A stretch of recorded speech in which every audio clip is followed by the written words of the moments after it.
Thank you for making World News Tonight with David Muir, America's most... Tonight on ABC, watch the first episode of Andor, Season 2, the critically acclaimed series. Are you ready to fight? Andor, first episode broadcast special. Tonight at 10, 9 Central on ABC. And watch the first 3 episodes now streaming on Disney+. Some places in the CSRA have been dealing with strong to severe storms, while others stay completely dry. And these hit-or-miss storms will continue into the weekend. Now I'll have all those details coming up. Right now on News Channel 6 at 7, 6 months after Hurricane Helene, Pendleton King Park still closed. Where things stand with cleanup. And after the recent shooting at Florida State University, one local college shares its campus safety strategy for students and staff. Your News at 7 starts now. Live from Television Park, this is WJBF News Channel 6 at 7. Good evening, everyone. I'm Dee Griffin. Thanks so much for joining us. We'll have those stories in a moment. It's time now, though. We need to turn our attention to a first look at the weather, and Chief Meteorologist Jenna Petracci joins us now. Jenna. Well, Dee, like I mentioned at the top of the show, we've had some severe storms today, and some of those left some damage, tree damage down in Burke County, and we also had half-inch hail reported up in McCormick County. Now, as for the storms right now, you can see we still have some special weather statements in effect for McCormick. We have that heavy rain over there. You can see some heavy rain and possible pea-size hail here, and maybe some gusty winds up to 40 to 50 miles per hour as well. Tignall and Wilkes County has also been dealing with the strong storms today. And then over here we have widespread rain down in Washington. We also have the heavy storm here in Emmanuel County on the eastern side outside of Swainsboro. And then notice Screven and Allendale County now completely dry, but they definitely had their fair share of active weather today as well.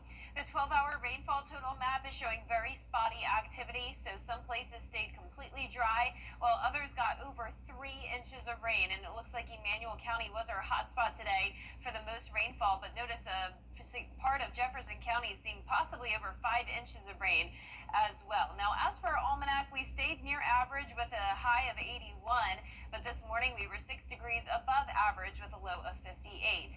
On our Terry Lambert Hyundai Skyview cam, you can see the cloud cover still sticking around, but it's completely dry in Augusta with a temperature of 74, 76 or 66 in Allendale, 70 in Millen, 78 in Louisville. Gibson, you're at 70, and only 65 in Crawfordville. So the rain definitely cooled us down a bit, and winds are coming out of the southeast, sustained up to around 7 to 8 miles per hour. Gusts occasionally up to around 20, but overall not too windy today, at least outside of those thunderstorms. But look at them all popping up here in the two-state and out to our north and west. Now for the rest of this evening, we're going to see those temperatures stay mild, upper 60s by 10 p.m. Still the chance of rain and storms, but that severe weather chance will go down once the sun goes down, and then the rain chances continue into the weekend with our temperatures staying very warm. I'll have more details with a look at your futurecast coming up, so stay with us, but back to you, Dee. All right, thanks so much. We'll see you in a few minutes. It's the race to the end for picking up storm debris in Augusta. Cleanup is resuming after crews took a break for Masters and Easter. The priority will be stumps, root balls, and remaining hot spots that were overlooked before. Augusta's debris manager says the size of the stumps and root balls makes them more difficult to clean up. There's a lot of them. We've spent the time off marking things and getting it ready so we can try to do this thing organized and methodical. Give me a deadline. May 15th is what we're shooting at, mid-May, and then hopefully we'll be done. Castle says one issue with removing stumps in city parks is they must first be examined by state archaeologists. He says this is to prevent any artifacts from being disturbed. Local parks and recreation facilities are still closed after Helene. The Pendleton King Park has been closed for more than 6 months. The 64-acre park is surrounded by trees. This caused major damage and safety concerns in the park. There was a total of 267 trees that required attention. The chairman of the Pendleton King Park Foundation says they assessed what all needed to be fixed from the storm and made a plan to work from the top of the park down to Lake Elizabeth.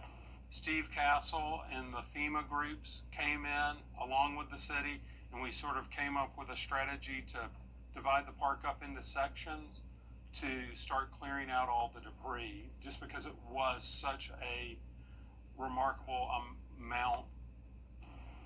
There is no word on when the park will be reopened.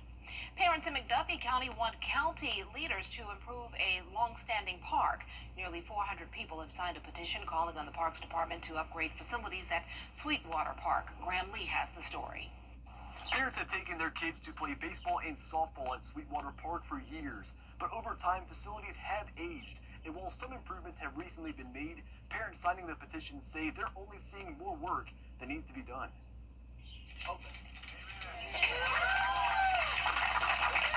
Last April, county leaders held a grand reopening of Sweetwater after using more than $2 million for new lights and a new tower. But parents like Jason Cranford say improvements are still needed. Even though we had scheduled practices, we did not have access to those restrooms during those practices. We were forced to go into the porta potty out here. There's some other baseball fields and t-ball fields that don't even have running water. County leaders say the tower is closed on practice days due to concerns over vandalism, but Cranford says that's not the only concern from parents. The transitions between the dirt and the grass are pretty large, so you have a lot of, when you have heavy hitters hit the ball, it goes into the outfield and pops up and can hit them in the face. Parents are hoping an organization called Diamond Youth Sports can be a viable solution. Parks Director Trevor Welcher and other county leaders are considering that idea along with other options. They're more than welcome to come to a commission meeting and ask their questions, but we are working on it. We are accepting bids towards that complex right now, so the county's working on it. That'll be a decision that's up to the commissioners, and they've been very clear they want a solution here.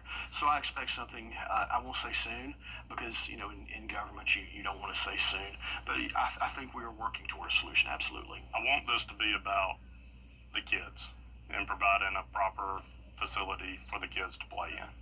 County leaders will meet again on May 7th, and they say they are planning to address these concerns and find the best solution. In Thompson, Graham Lee, WJBF, News Channel 6.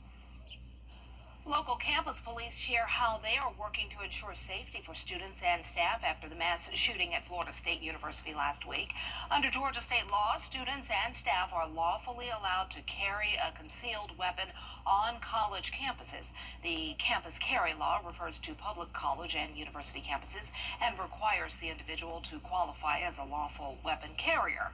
But the Augusta University Police Department shares how they are working to ensure students safety feel safety without needing to carry. We actively patrol our campus 24 hours a day, 7 days a week. So there is always going to be Augusta University police officers on campus patrolling, actively working, and keeping their eyes open to help keep this campus safe proactively. You can download the free app. It's called Rave Guardian. That's RAVE Guardian, which will allow you to call 911, schedule a timed virtual escort, text campus police, and more. Some Georgia groups say parents should talk to their kids about online dangers from social media and protecting their mental health with limited screen time. Artist Seshadri explains. Experts say parents should not allow kids to have their digital devices behind closed doors or in their bedrooms. The most important thing for parents to know if they've seen adolescence or even the dark side of kidfluencing, which is trending #1 over the past week, is that this is actually happening. This is really happening. It can happen to your child. Please don't think not my child. One tip is to ensure your child's phone location sharing is activated and to have their emergency contacts updated.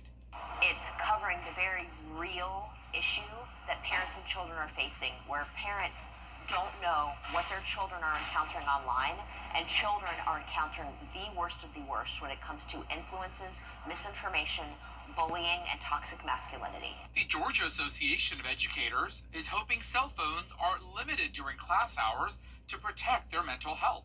I think the issue comes that if it is a true emergency, the students would then be able to access. The other thing is there is the exception if the student uses their cell phone as a medical device, that they would, of course, have access during the school day for that. So parents, set filters, set time limits, have those candid conversations with your children, because what we all saw portrayed in adolescence isn't just a portrayal, it's real life. Another red flag parents should be careful of is changes in your child's behavior or changes in grades. So if you're a parent and you're freaked out, what you need to do today is to talk to your kid and let them know that you've heard about the buzz about adolescence and you want to make sure that your kid is okay. You want to make sure that they're not struggling with anything. You want to make sure that they know they can come to you. You are a safe place for them. Experts say limiting screen time and having more outdoor activities will help their overall well-being. Reporting in Atlanta, Archit Seshadri, Atlanta Bureau Chief. The South Carolina Senate's general fund budget is $14.4 billion, and Tonight at 7:30 on News Channel 6. Don't miss the new season of Collector's Call on MeTV. There's something that shouts, "This is my childhood and I'm hanging on to it." Sundays at 6:30 on MeTV, WJBF 6.2. Of severe weather is decreasing as the night goes on, but we will continue to see the chance of storms as we head into the weekend. I'll have that full Viper 6 forecast right after this break.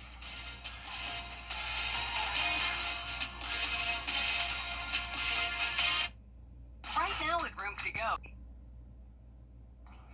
Now, your most accurate forecast with WJBF Live Viper 6.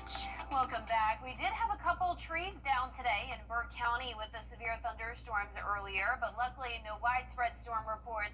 We've just had a few isolated strong to severe storms today, and that's still the case at the 7 o'clock hour. So most of the CSRA is dry, but in our northern counties and far southern counties, that's where we still have that lightning lighting up the skies, and Saluda County has been dry up until now. So this just goes to show how these storms can just pop up super quick, just like they do in the summertime. So we are under a summer-like weather pattern today. You can see up towards northern Lincoln and McCormick County, we have a lot of lightning as well with this special weather statement. And then over towards Wilkes County, Tolliver, Warren County, we had some strong to severe storms here earlier, but now it's just widespread rain, no longer seeing that severe potential. Now down in Emmanuel, we have this one cell near Kite as well in Johnson County with a couple lightning strikes. Twin City, you have some heavier rain. But other than that, things are looking pretty good. So downtown Swainsboro, just some light rain coming down. It's breezy, it's cloudy, and temperatures have cooled down from the rain. So we're down to the mid-70s, a southeast breeze of 7 miles per hour, dew points in the mid-60s, and our temperatures are pretty spread out. So we're only at 65 in Washington, but 75 just to the south in Louisville, 76 in Aiken, 78 in Edgefield and Saluda. And you can see the reason for the rain and storms today is this cold front. So yesterday, this was back towards Tennessee.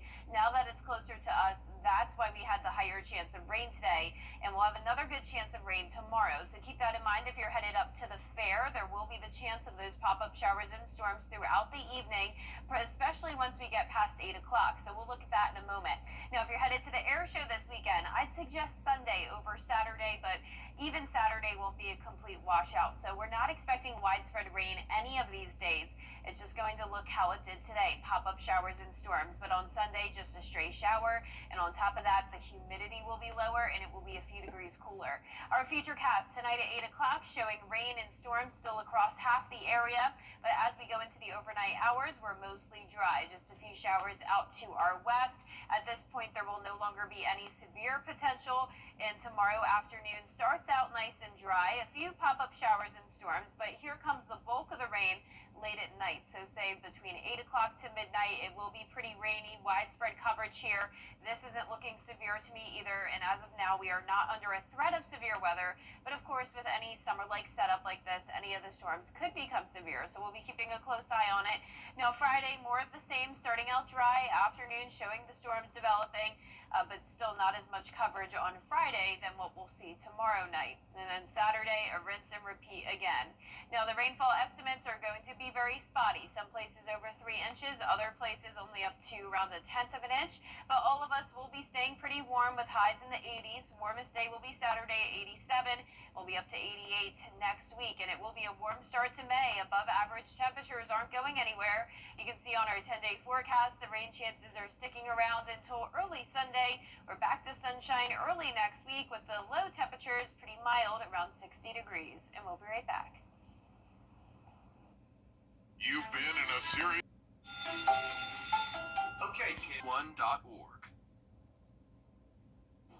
A 23-carat vivid blue diamond from the legendary Golconda mines in India is set to hit the auction block at Christie's in Geneva on May 14th. The stone, which hasn't been altered in more than a century, was once owned by the Maharaja of Indore. Okay. It's expected to break records at auction with estimates ranging between $35 and $50 million. Experts say the stone's size, color, and noble history make it one of the most important blue diamonds ever sold. Wow, it's beautiful. It is. I mean, Nice. super shiny, super blue. And super big and super expensive. Yeah. Yeah. I'd pay $35 for it, maybe. Not what that said, but It's expensive. well, our forecast is showing some storm chances lingering into the weekend. You can see temperatures are staying warm in the 80s, lows near 60. Back to sunshine early next week, and then the rain chances creep back in by the middle to end to next week, but staying warm for the next several days. All right, there you have it. Thanks so much for joining us. Our news continues at 10 on MeTV. Entertainment Tonight is next. Have a great but safe evening.